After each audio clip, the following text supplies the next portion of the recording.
Welcome to Prime Suspects. Alongside Adam Bjorn and Prime Sports co-founder Joe Brennan Jr., I'm your host, Matt Landis. Adam, we're now deep into the NBA and NHL conference semifinals. How's the action been for Prime Sports and BetCris over the last week? I mean, it's been solid. Again, we're kind of in the dreary old, sometimes one game a day in the NBA, one NHL. It did feel like that all the bettors knew that these were going to be really easy series after the tougher ones the first time around, because apart from the Cleveland Pistons betting, which is a couple of the games have been like NFL size kind of volumes, the rest of them have been pretty straightforward. Oklahoma needed LA in most games, a bit of back and forth there. But yeah, sort of after I think what were great round one series, sort of almost in every series, this one's been a little bit more dreary, and it's kind of like, all right, let's get on to the next round and get competitive again. And I've got to ask you a bit about rest versus rust while we're at it, because in the NBA, the Knicks and OKC have punched their tickets to the conference finals with their respective opponents, not to be determined until at least Friday. And in the NHL, Joe's pick to win it all, Carolina, is in the Eastern Conference Final with their opponent not to be known until at least Saturday between Buffalo and Montreal. The result, a lot of downtime for the Knicks, Thunder, and Hurricanes. So, Adam, how do you approach the rest versus rust factor on your side of the counter? And how do you see the betting market approaching it? There's always a challenge on that one on both sides. I think these seasons are so long. People are just like, holy crap, let me get a breath, get a little healthy, stuff like that. Especially in the hockey, I don't think it's as much. I think the rest is good for the teams on this, and I think they'll just be stronger getting into it. You play, 80 game seasons. It's not like the NFL where you're playing 16, 17 games and, a little shorter season. You get that week off. But yeah, that's a two-way street that I'm sure you can get 20 people in a room and 10 will argue one way and 10 will argue the other. But for us, it's the numbers and the money and the betting tell us where to end up. But I think having the advantage, getting the downtime is definitely going to help these teams. All right, and one more for you, Adam, then we'll bring Joe into the fold. This past weekend, another UFC event, another undercard fight with suspicious betting patterns. How was UFC 328 overall for Prime Sports and BetCris? And how does what your team saw track with the reports of suspicious activity? So overall, we had great results. We called a few of the dogs that ended up winning, especially in the main fight as well, ended up a good result. That fight in particular, Brady Buckley, another good result. The fixed money went hard in the wrong direction. But yeah, word was out. We ended up lowering limits, sort of taking it down at some point. Because it was, everyone could see the numbers. So the suspicious patterns of it all raised flags. And whether Brady, decided to actually show up and fight after previously not going to, who really knows? I don't think it's his cup of tea of sort of playing in these kind of things. It happens. I think this one was just one where the money was hot going another way. Whether it's so easy to leak a whisper or say there's an injury or anything like that to ultimately manipulate some of these large markets. Being kind of the line that everybody watches, I'm sure it'd be very easy for us as well to kind of tickle things in a certain direction, drop a post somewhere on X, YouTube, Facebook, all those kind of things, and make numbers run with absolutely no substance behind them. It happens, as I've said previously, for all the integrity reports and all the things that get reported, there's less than 1% that are actually real and have something behind them. This was just one of those ones that the number run, someone decided to, either leak something or jump on something. And like the crowd and the sheep that a lot of bettors are, they ran hard on this one. But in the end, the books got the money. So all right, well, suspicious betting activity may or may not be real in any given scenario. Joe, we've got something that feels very real across New Jersey right now. You posted on Twitter last week about New Jersey lawmakers introducing a 10% surcharge on net gaming revenue from World Cup bets on top of their recent tax increase across the state after the state struck a $0 hosting deal with FIFA. What does this say about how states are treating sports books, and how might this affect other World Cup host states as the tournament approaches? To your last question first, expect that if this passes in New Jersey, you're going to have a lot of instant copycats in other states. And I don't think it'll just be for the World Cup. I could definitely see where Super Bowl, other big events wind up getting these special event surcharges.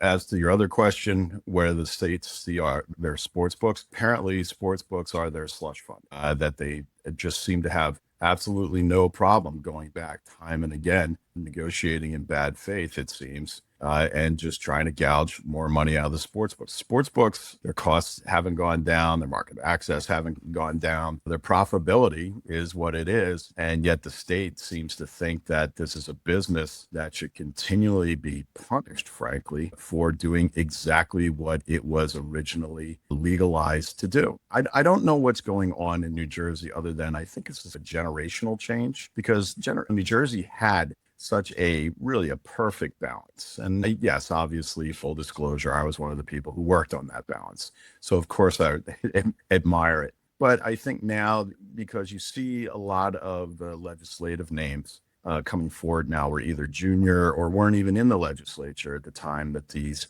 were originally enacted, that now this is what happens. The idle hands are the devil's plaything, and groups now starting to play on that. And the other thing that happened, and just only was reported on recently, was the fact that now, New Jersey has introduced a bill that would, in effect, punish players for utilizing responsible gaming tools like setting limits and things like that. That in New Jersey, if a player was to do that, then they would be immediately barred from getting bonuses and other things. The thinking behind that is so utterly twisted that there's an excellent article in ingame.com about this, that featured Keith White, who has been synonymous with responsible gaming and protecting bettors over the course of the last 20 years in politics. And even he likens this, he recognizes this for what it is. This is punitive to players that act responsibly, sports books that act responsibly, and likened it, the responsible gaming measures, to seatbelts. So you have to wonder, why suddenly do we have this rash of,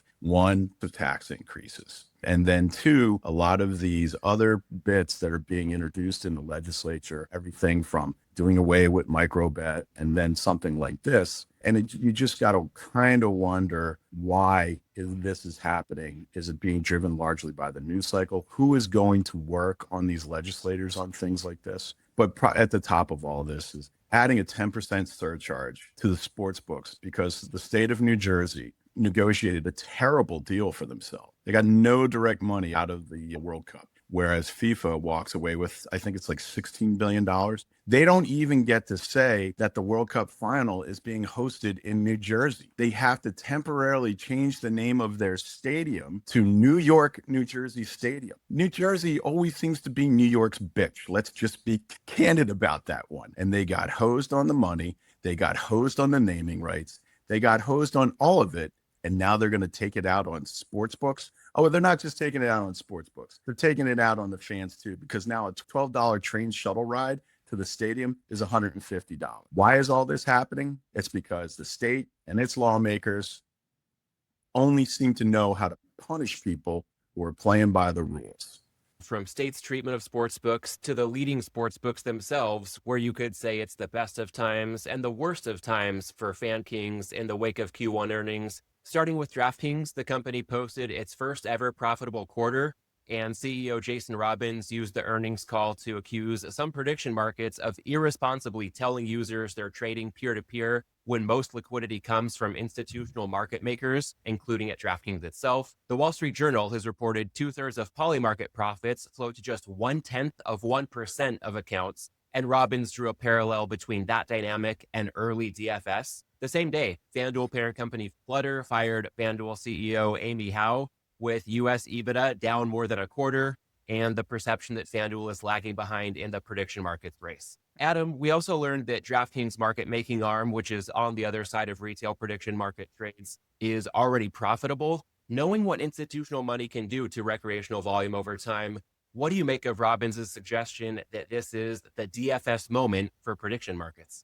Well, I'll predate DFS. This is Betfair 25 years ago. Those of us that aren't American have lived and breathed this for a very long time. Yeah, it's a very small amount of market makers and the people that are making money in this. The middlemen aren't making it right now. Again, they're building databases and product. But as I've said the last few weeks and in a few different conversations, I'm starting to see where there is a pathway to potential profitability just because the numbers going through this. Again, watching golf on Sunday, the numbers going through there are 20, 30, 40x of what, I've experienced for decades with Betfair on what's happening here with the amount of money it's getting matched and things like that. So again, are they real numbers? I don't know. Is there some fudging and insider trading and that stuff going on? Who knows? Quite possibly just trading against each other and just counting it as volume, and there's no cost, there's no taxes, there's no excise tax or anything. So why not pump up the volume? Robbins is they've already said their market making is part of it as well. So for me, it's much ado about nothing in the sense of it's the same story just getting repeated over and over. We just saw, I guess there's a lawsuit coming out of Kentucky. Now players getting together about to sue Kelce because they sold it as contracts and it's actually gambling. Oh, amazing. It's just tiresome of the over. For Amy Howe on that side of it, FanDuel's still up there at the top. We've just seen what they did with F1 in Miami. I think that's just an unfortunate, maybe it was time, maybe there was internal stuff on that. But I mean, for what she's done to get it to where it is and what they've grown, what they've built the last 5 years or whatnot, kudos to her. So a lot of noise, a lot of huffing and puffing across the aisle, just like we see in the politics of it all and whatnot. But hey, it's another day. We're looking to take bets on the weekend. We'll move on. And Joe, FanKings results told us very different tales of the two undisputed market leaders in U.S. sports betting. What's your point of view on DraftKings touting the profitability of its market-making arm, FanDuel firing its CEO, and the resulting shakeup to the status quo? I think it's part of the structural makeup of those companies. Jason Robbins is the founder of DraftKings, and so he has been their primary spokesperson. And so he being at the forefront of now talking up this new part of their business is essential and is pretty nicely with where he's been at the company, and that is talking up their book through their entire existence. Amy Howe was a hired gun, brought from the outside, brought from Ticketmaster. So she was a very conventional executional CEO. She's not a founder. And she is essentially being operated at arm's length, some might argue, by the guys at Flutter, their parent company. So when it comes time to look at it, one, you should take this as an example that even when you're number one, you're under the gun when it comes to being traded in the U.S. public markets. The perception is they've already revised down EBITDA numbers for the year, stocks down. This perception that they are being gained upon right now by the prediction markets. There's some things that you could do to change the narrative, and that's really all they're doing. And unfortunately for Amy, it was getting marched off the gangplank. It's easier to fire your CEO and seem like you're gearing up to do something different than it is to be able to implement a lot of across-the-board structural changes to your company to be able to address this. Flutter really has no excuse because, as Adam keeps pointing out, how this is so much like the Betfair days. Flutter's been sitting around on their ass on the world's largest betting exchange, Betfair, for how long since they entered the United States? So they basically let two startup companies come in and own the product category that they've been not only the leader in, they were the creator of some 20, 25 years ago. Again, this all goes back to public markets narrative. Jason lives to fight another day because he's the founder over there. To fire him would send an incredibly bad message to the public markets about DraftKings.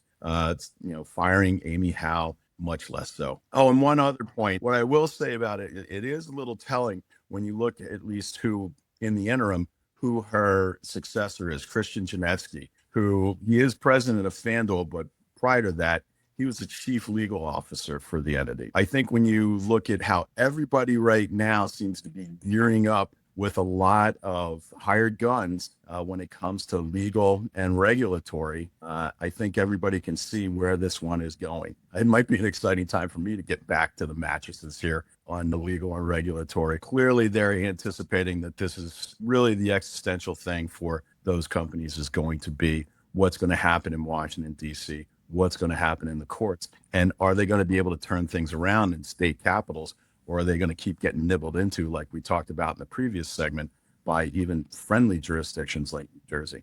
And from the operators to the game themselves, or at least clarity on when the games will happen, the NFL releases its schedule tomorrow with early reveals, including Joe's Eagles at the Cowboys on Thanksgiving, Giants Cowboys on Sunday Night Football in Week 1, and Chiefs Broncos in Monday Night Football Week 1. Adam, take us behind the scenes at Prime Sports and BetCris when the schedule drops, including when you post game lines, how you think about limits and line movement on marquee matchups, and how you manage futures exposure in the afterglow of the schedule release. Yeah, again, this is just another spot where the NFL have turned it into a bit of a gamemanship of here we are, we still exist, we're not playing games, but we're still around, post-draft, whatnot. I mean, this schedule's pretty well known. You get your divisional matches when they play, yeah, sure, that's another piece of the puzzle, the marquee matchups, things like that. But the traders generally have a good idea of who's playing who over the course of the season. So when it comes to the futures, divisions, all those kind of things,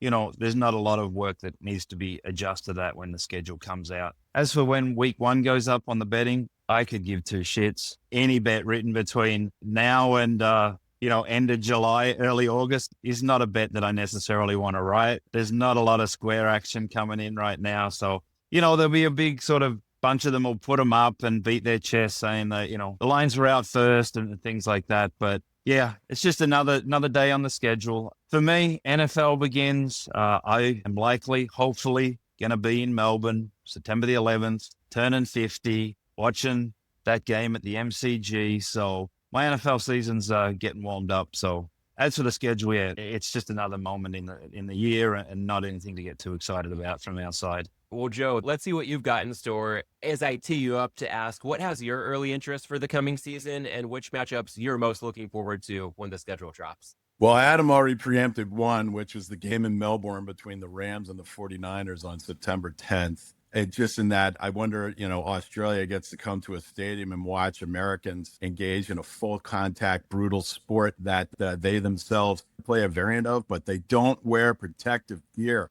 So Americans will look like goddamn sissies by comparison. Coming into this, it's interesting how going back, the NFL has become the ultimate. You can see the cynicism in real time, the way they manipulate the media. It's like we've got the NBA playoffs and we've got the NHL Stanley Cup playoffs, but hey, guess what? We're getting ready to drop our schedules and how that's become an event. We're just doing their work for them, aren't we? I do like the fact that the defending Super Bowl champion, Seattle, is going to play that opening Wednesday. Well, we don't know who they're going to be playing against, but boy, the league was careful to make sure that all the Birds and Cowboys fans knew that those guys were going to be playing on Thanksgiving. Make your holiday plans accordingly, right? But the other things that'll be interesting, I mean, staying in the NFC East, I am not happy at all that John Harbaugh is now the New York Giants head coach. He's both the nice Harbaugh, can't stand that MNFer out there in San Diego. Sorry, Los Angeles. I still want to say that. That's good. That's definitely going to become a much more competitive division. But probably the really big story here is how you got the Chiefs and Patrick Mahomes saying that, oh no, he's going to be back in week one recovering from ACL surgery, which as somebody who's had a couple of ACL surgeries, I am not the level of athlete that Patrick Mahomes is, nor did I have the resources to pour into my knee to recover from it. But that's usually a 9 to 12 month recovery period. Adrian Peterson back in 2013 came back.